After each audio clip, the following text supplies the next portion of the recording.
Welcome to Moving Mountains, a podcast where we get to celebrate together the wins that different churches and the church as a whole have experienced. I'm Pam Flannery, and each month I get the amazing opportunity to talk with church leaders from all over the country, hearing the innovative and creative ways they're reaching their communities through the struggles and the wins in their ministry. Our hope is that you'll leave each episode with fresh ideas for your ministry, as well as the tools to put that plan into action so that you can impact your community further. Let's move mountains. Hi, my name is Pam Flannery. I lead our customer communities at PushPay. Today, I'm excited to introduce you to Andi Andrew. Andi is the author of She is Free, Faker Follower, and her newest book released in October, Friendship, It's Complicated. She is also the founding pastor of Liberty Church in New York, a multi-site church she pioneered with her husband, Paul, in 2010. In 2015, she launched She is Free, a movement that exists to encourage and equip women to encounter God and expand the kingdom.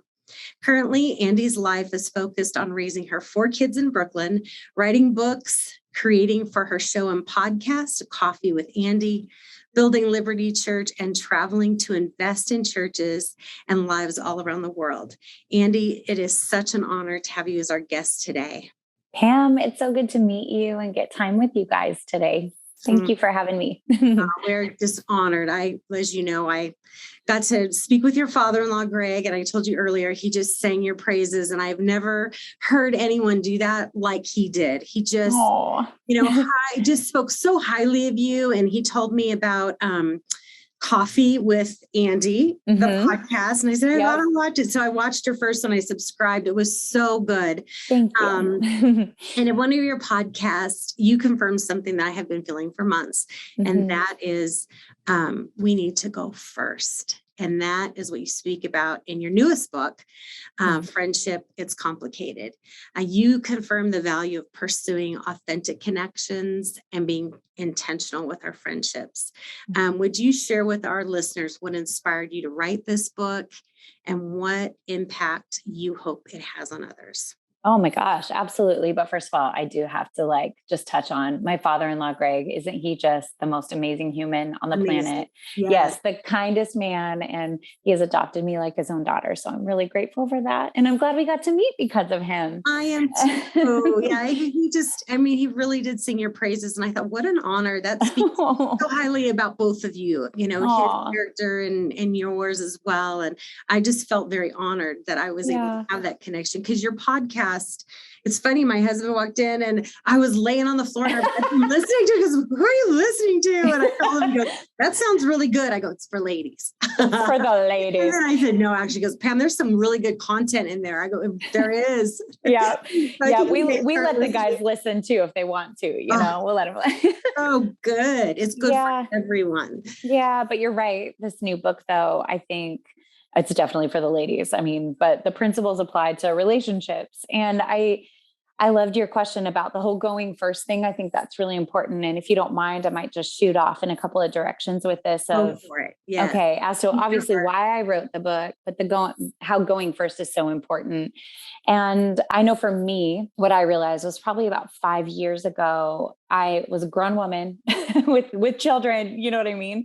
Yes. And not all of, but a lot of my female relationships were just like burning up in a dumpster fire. And I was like, what is going on? Like, how come I am not good at this? Like, I should be better at my relationships with other women at this stage of my life, And I know there's times and seasons for different relationships and friendships and all of those sorts of things. But kind of the kicker was for me, my friend of 20 plus years, I write about her in the book. She gave me permission to do that. Her name is Tanya. I've known her longer than my husband. And we kind of had a friendship breakup, which I know not a lot of people talk about, but we've probably all experienced it in some way, shape, or form. And the pain of that really got me to a place where I needed to face myself and go first and figure out what issues were causing all of these things. Because if a woman that I have done life with for so long, who has been a loyal, faithful friend, how come even that would come to a point where she's like, you know what? It was almost like, Andi, until you change, like, I'm still going to be here. we pastor church, as you said, here in New York City. And she didn't leave the church. She didn't go anywhere else. I still saw her every Sunday. It was super awkward. And in that season, I felt like as I was kind of going there before God, I felt He said, "Hey, Andi, you are the common denominator in every relationship that you're in." And that just hit me like a ton of bricks. And if you do grab this book, like it's broken down into two parts. And the first part is called Facing Yourself. And the second part is called Uncomplicating All the Things. And I think the biggest thing that I've learned about going first is to truly be healthy in any relationship, you have to go first to walk in healing. You have to go first to uncover your issues. You have to go first to, in essence, go back to move forward with God. And so, there are many other things that I talked about when it comes to going first. So let me weave over there for a moment into that part of the book, because that's kind of comes under the part of after you've worked on your heart, now to be intentional in relationship. Oftentimes we have to go first when we wish somebody else would. And have you been there before, Pam, where you're like, oh, yeah, I just wish someone else would plan the party or invite me over, or, come up with the idea. I'm sick of, we can get into this like victim mindset where we're like, oh, I'm sick of always being the one, Yeah. Right? Yes. I always open our home up and I love it. I have people over all the time and I love that. But there are some times where I'm like, be nice to just not have to do it all and to just go and relax and connect. So I hear you 100%. Yeah.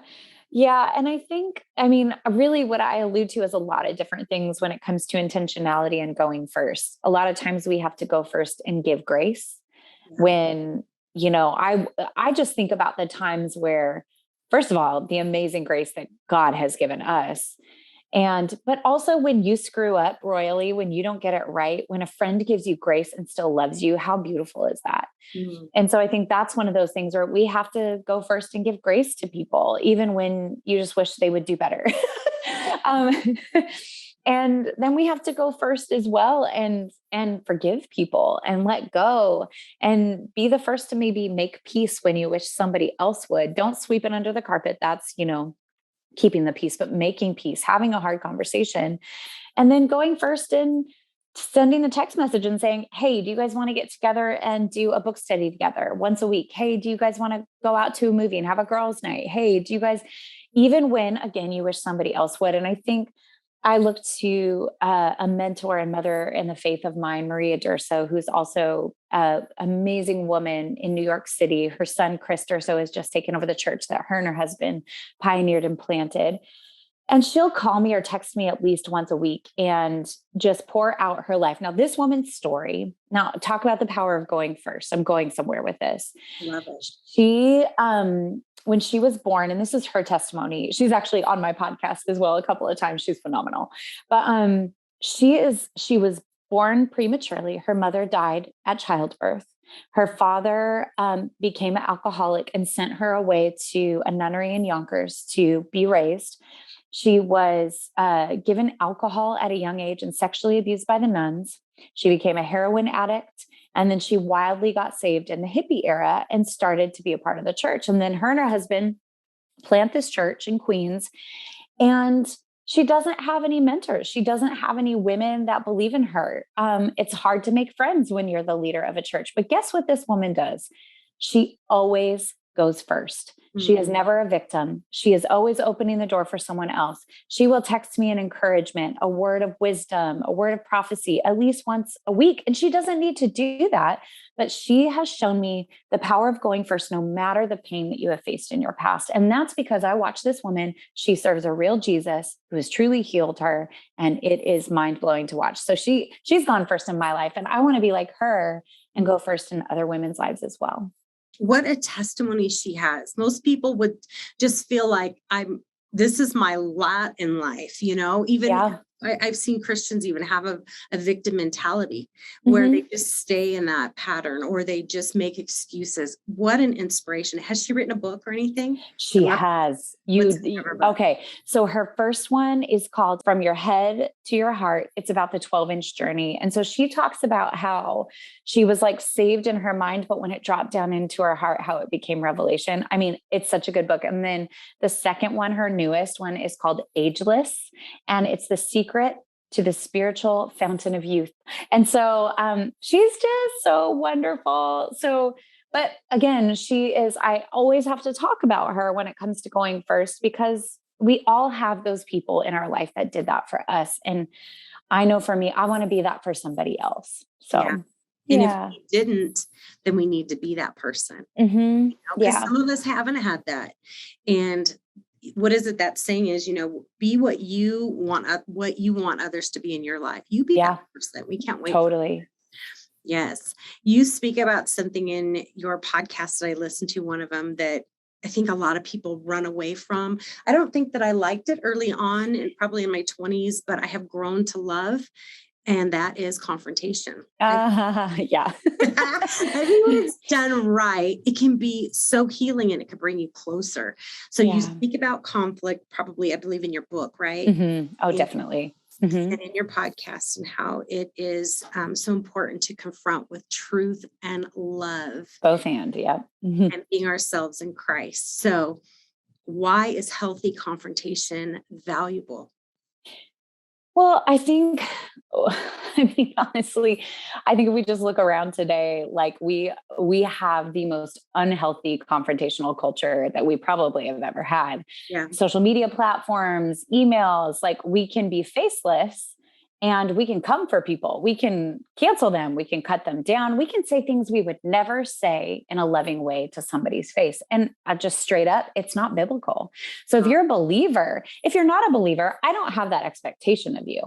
If you are a believer, I'm like, do you read the word of God? Like, so, So I think for me, what I have learned is I've seen both in my life.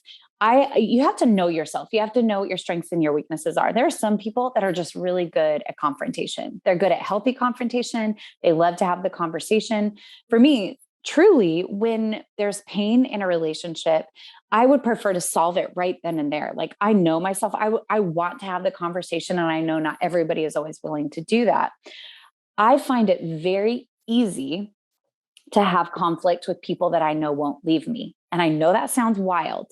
So like with my husband or my mom or dad, or even with my children, I will have difficult conversations because I know they're not going to go anywhere.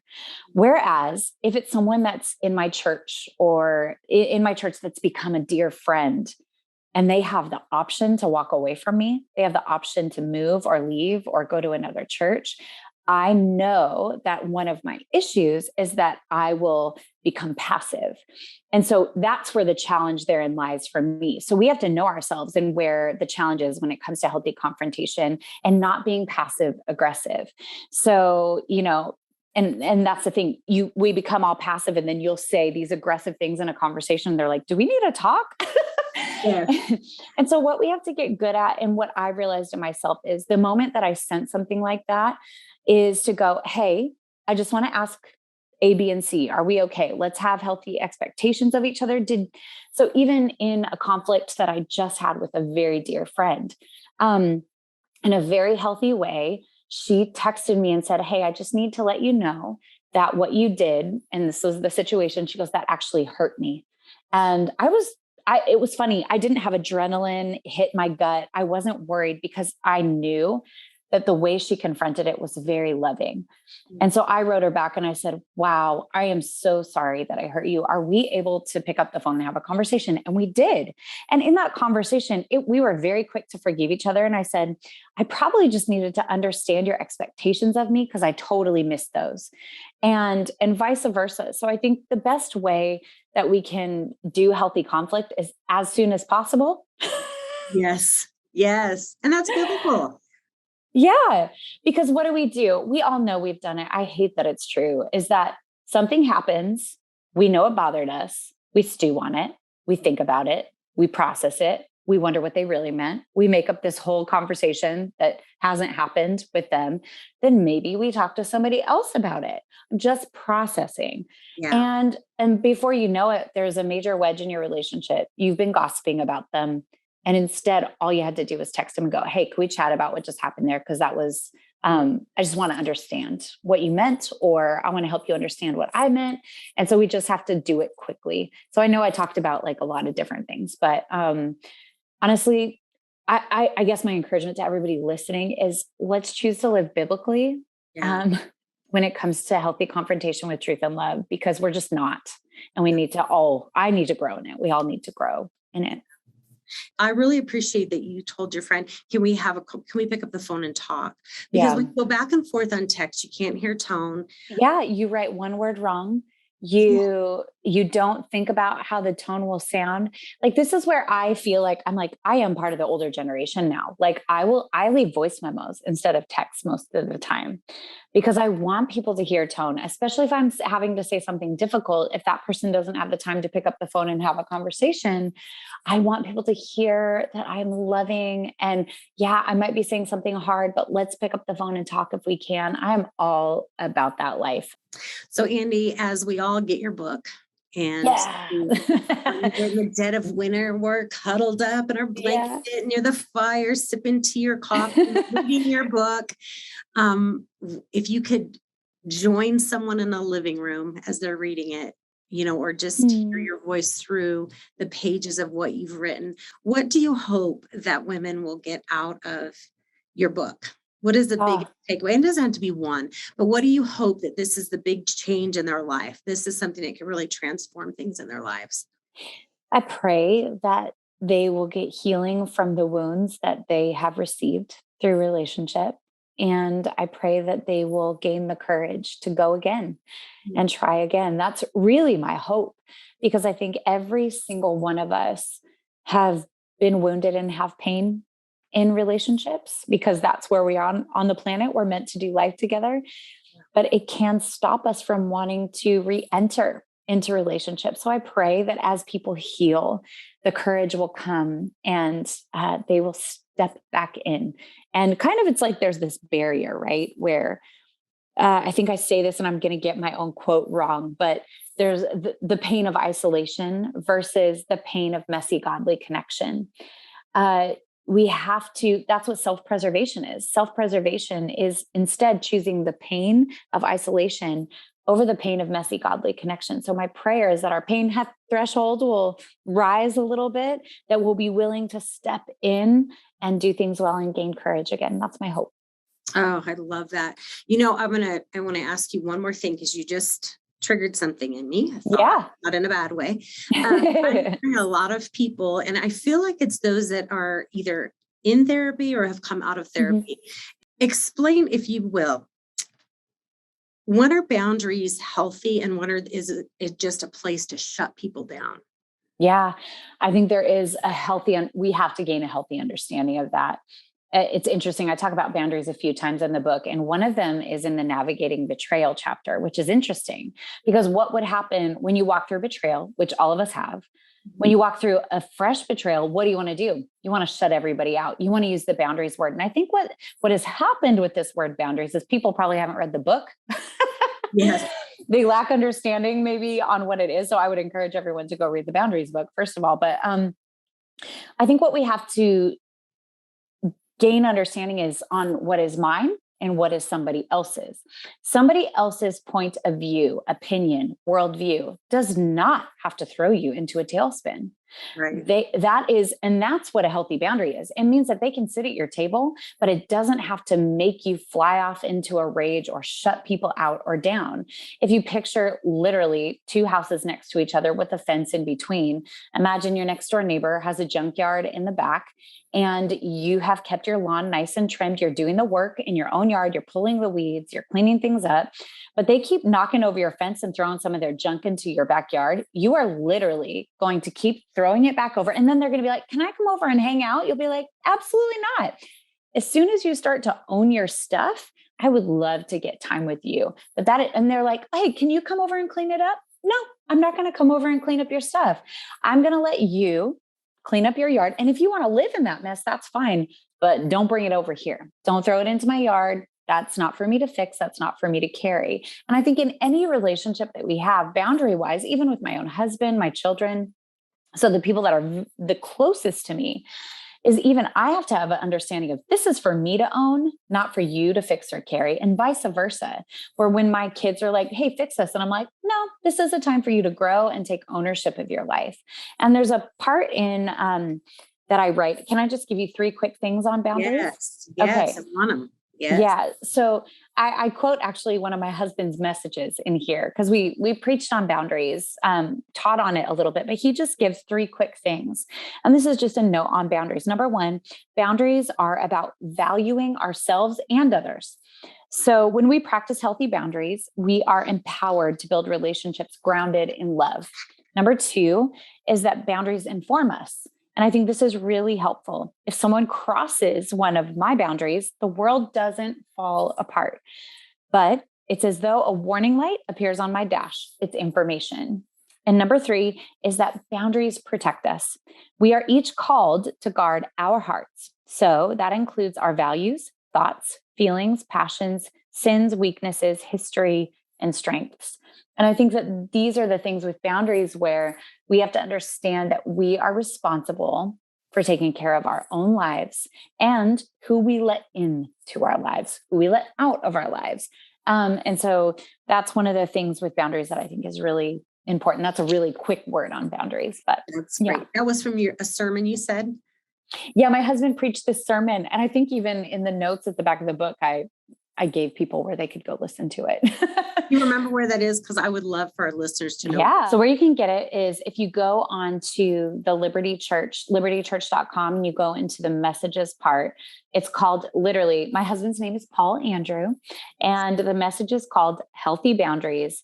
And it was a sermon that was preached on September 29th, 2019. So if you need to do a search for it, that's where you'll find it. I will be listening to that tonight. Thank you. That's awesome. Well, it has been such an honor to connect with you. I know that you're traveling. You're not even in New York. You're in Los Angeles, aren't you? I'm in Seattle now. Seattle. That's the greenery of Seattle behind me. So yeah, that's where I am right now. East Coast was our home office is in Seattle, Redmond, Seattle. Oh yeah, I'm very close. So yeah, there may not be a lot of people in there yet. I don't know, some are still working remote, but yeah, thank you so much. We love being, a partner with you with PushPay. Yes. Yeah, it's we're grateful. And I'm grateful because it was that connection that got me with, your father-in-law and now with you. And I know it's going to impact so many that listen to this. You have just given such great insight. And so where can everybody find your books? Of course, they can go on Amazon, but is there any other place that you have your books available? Yeah. I mean, if people want to go kind of check out any of the resources I have, from books to free stuff to podcast, all that, the best place to go is probably just andiandrew.com. And you spell my name Andi with an I, and then my last name Andrew with no S on the end. So andiandrew.com. So that's honestly all my resources there, from free resource to books and all of that stuff. So you can click through to any of the places that books are sold and find it too. Great. Yeah. And I just encourage everyone to do it because I've been to your website and it's great. I've been telling a lot of friends about it. So thank you. Thanks, Pam. Yeah, thank you. It's been wonderful. Thanks so much for your time today. Yeah. Thank you for your time too. This has been PushPay's Moving Mountain podcast, real talk from church leaders about overcoming challenges and growing their ministries. If you'd like to learn more about ChurchStack or any of the features mentioned in our podcast, visit us at pushpay.com. Make sure you subscribe so that you can get notified whenever a new episode comes out. You don't want to miss out on any of these great conversations with amazing people. Thank you for listening, and we'll catch you next time.